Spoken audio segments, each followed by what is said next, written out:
আসসালামু আলাইকুম। আমি আমার রাউজানের ভাই ও বোনদের একটি কথা বলতে চাই। আমি জানি আপনারা অনেকে হয়রানির শিকার হচ্ছেন। শুধুমাত্র ন্যায্য কোটার পক্ষে আপনারা কথা বলেছিলেন, আন্দোলনের পক্ষে পোস্ট করাতে আপনারা প্রচুর হয়রানির শিকার হচ্ছেন। আমি একটি কথা আপনাদেরকে নিশ্চিত করতে চাই যে আমি আপনাদের পাশে অবশ্যই আছি। আমি এখন পর্যন্ত আপনাদের প্রায় ১২-১৩ জন আমার সাথে যোগাযোগ করে হচ্ছে। আলহামদুলিল্লাহ ওদের পাশে আমি দাঁড়াতে পেরেছি এবং আমি আপনাদের সকলের পাশে আছি।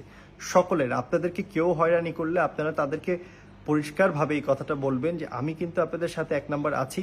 দ্বিতীয় হচ্ছে আপনাদেরকে এটাও বলি যে এরকম একটা ঘটনা, আমি উর্কিচ্চরের একটা ঘটনা আপনাদেরকে বলি।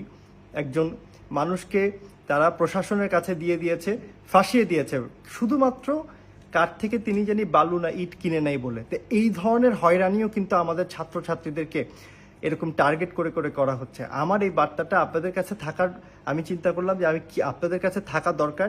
আমি আপনাদের